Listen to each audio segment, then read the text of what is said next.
Welcome to our deep dive. We're tackling a topic that's, well, a little bit unnerving. The global decline in birth rates.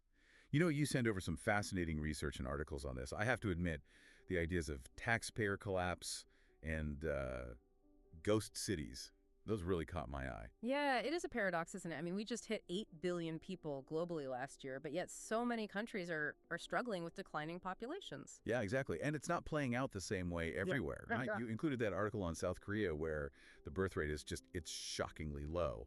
But then in parts of sub-Saharan Africa, it's a completely different story. That's right, yeah. And that's why understanding the nuances of this trend is so important. It's not just the numbers themselves, it's what those numbers mean for societies, economies, and I guess ultimately the future, right? Okay, so let's start with the numbers. Can you just give us the big picture? How much have birth rates declined?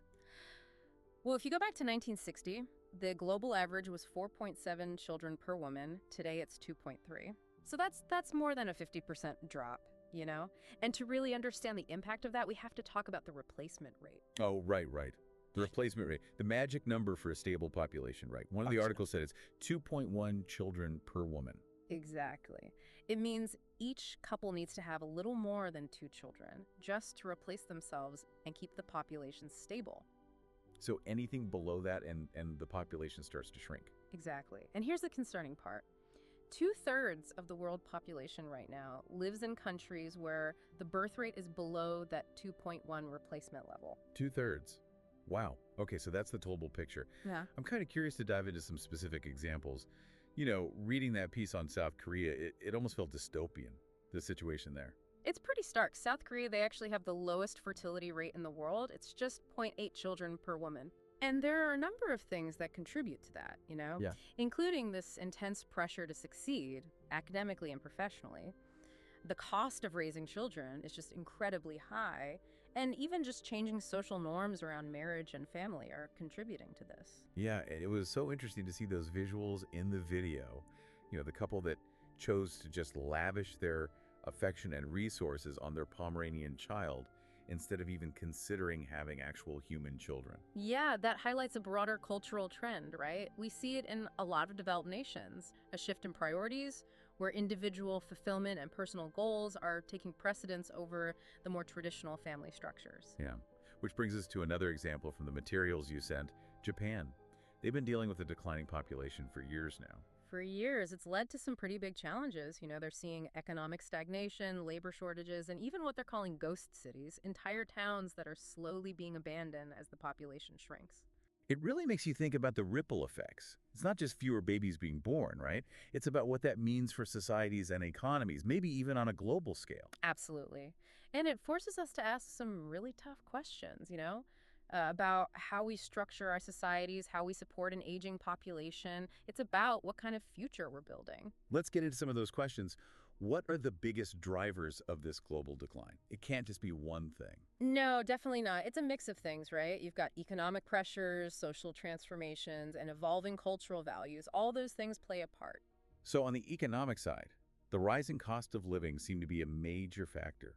Housing, education, healthcare, it just adds up so fast. Right. And it's not even just the direct cost, but there's the opportunity cost, too. In many developed countries, women have made incredible progress in education and career opportunities, and having children often means putting those aspirations on hold, at least for a while. And, that impacts lifetime earnings. It's a big decision.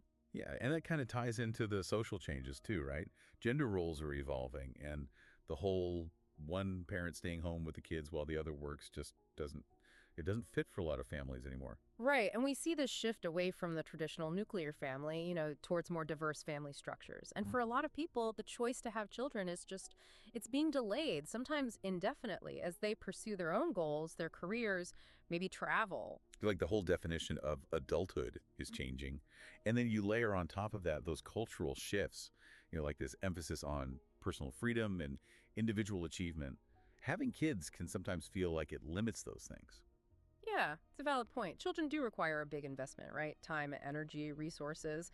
And for some people, that doesn't really mesh with their desire for personal fulfillment or, professional success. So we've got this trifecta of forces here.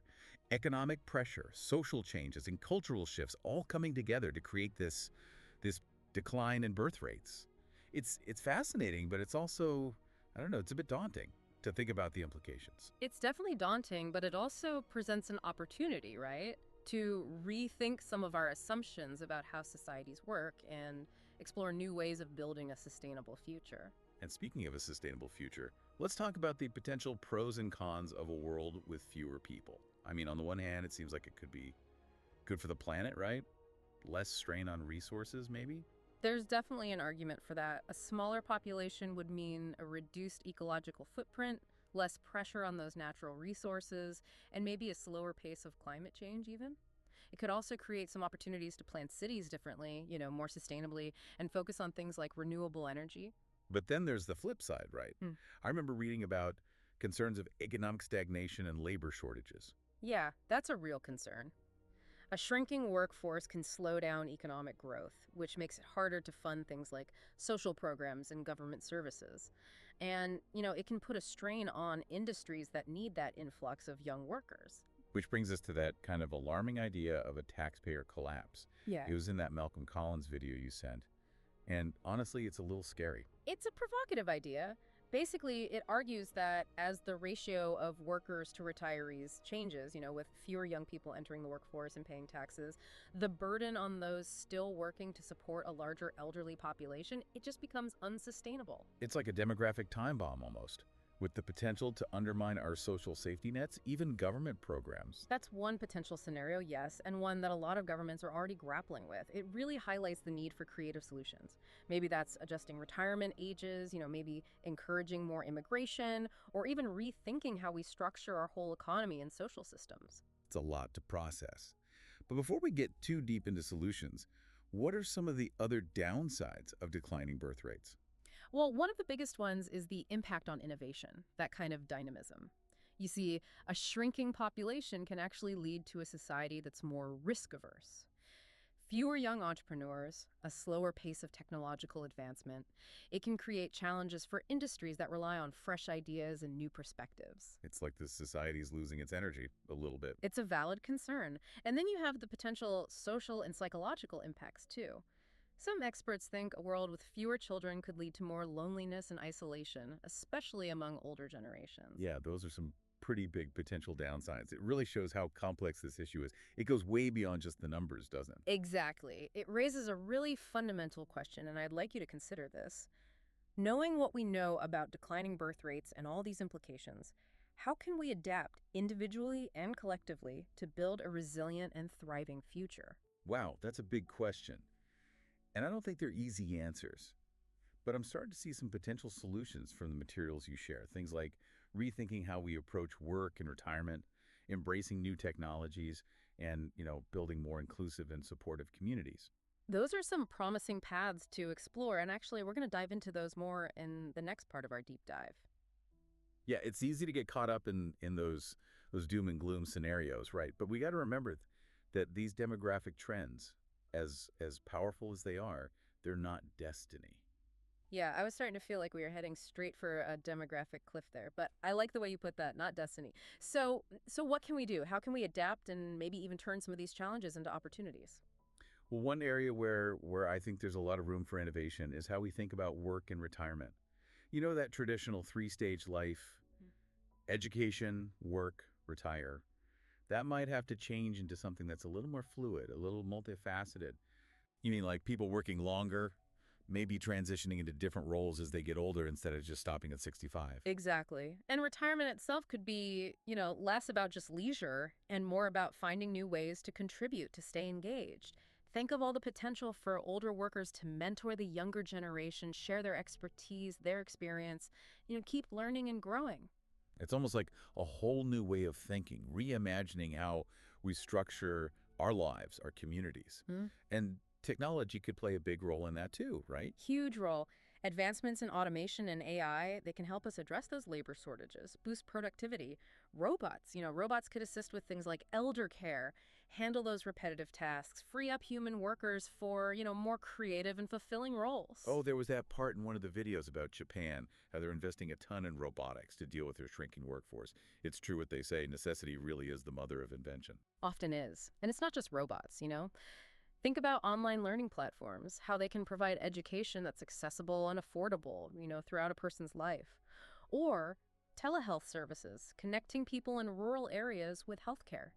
Technology can help us bridge those gaps, create efficiencies, and, empower people to live longer, healthier, more fulfilling lives.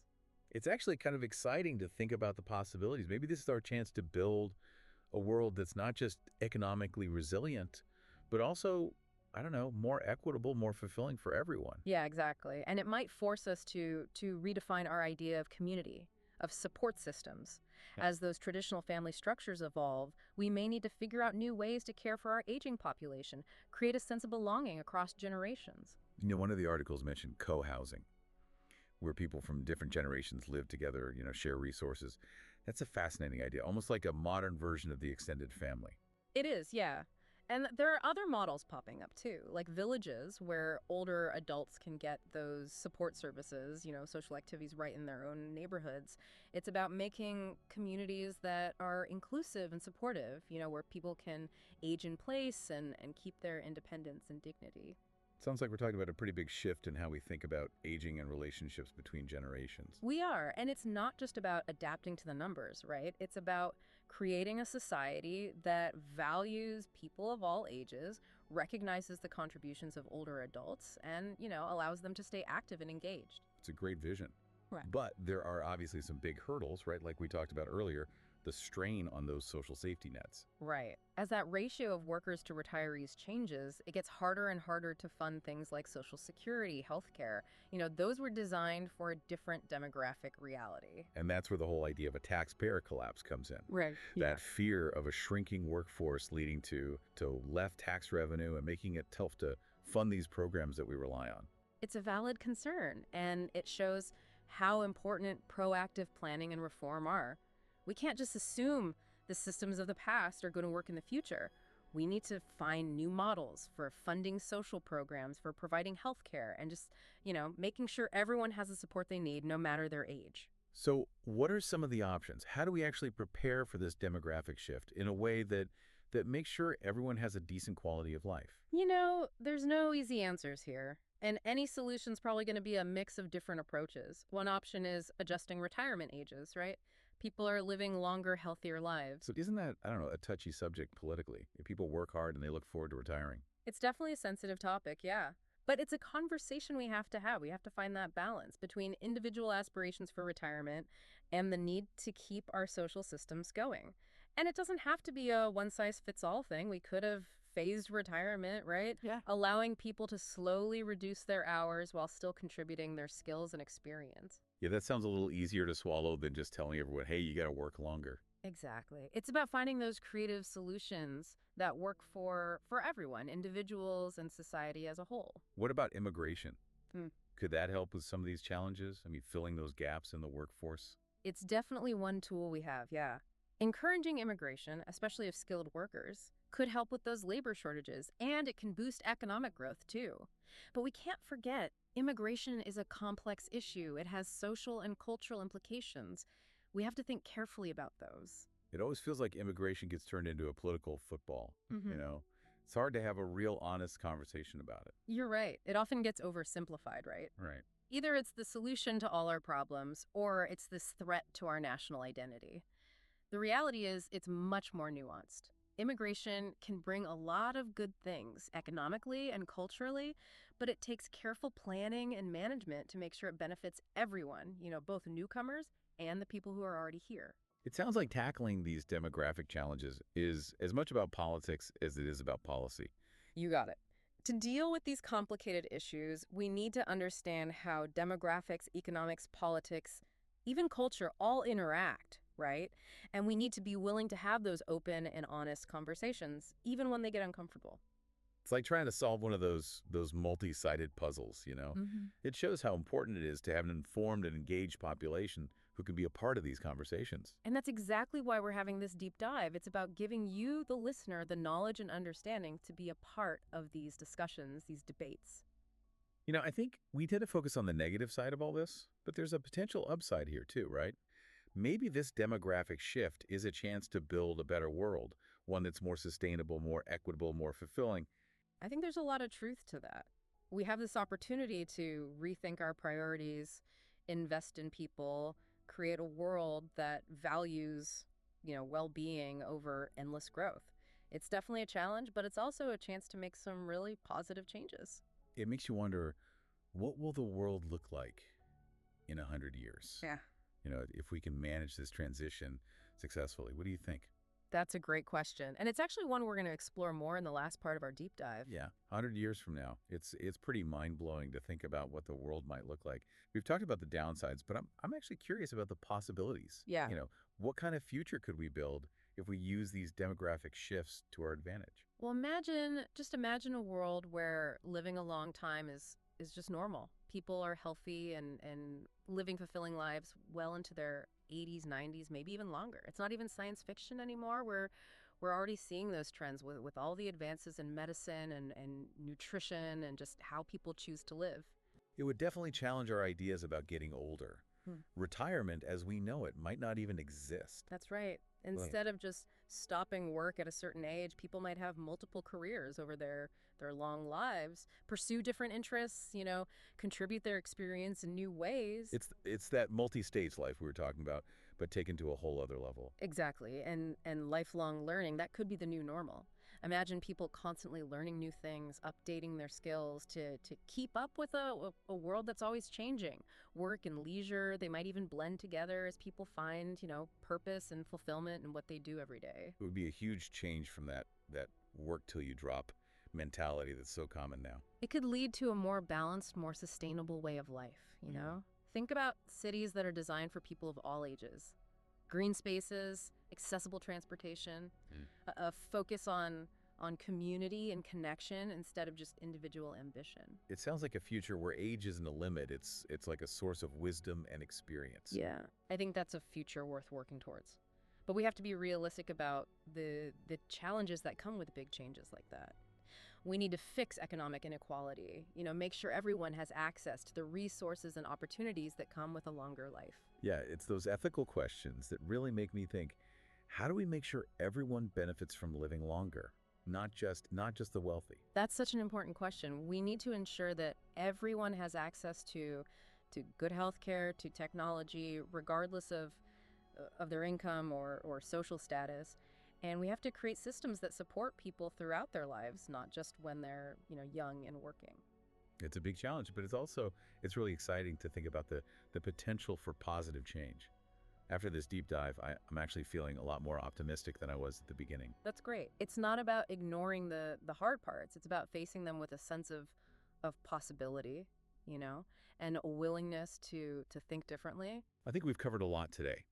From the numbers about declining birth rates to the possibilities of a future shaped by, people living longer and all these innovations. Oh, we've just scratched the surface, but hopefully it's made you curious, inspired you to think about things in new ways. Definitely has. And thank you so much for sharing your expertise with us. It's been really insightful. The pleasure was all mine. And to all our listeners, thanks for joining us on this deep dive into a world that's constantly changing. Keep asking those questions, keep exploring, and keep diving deep.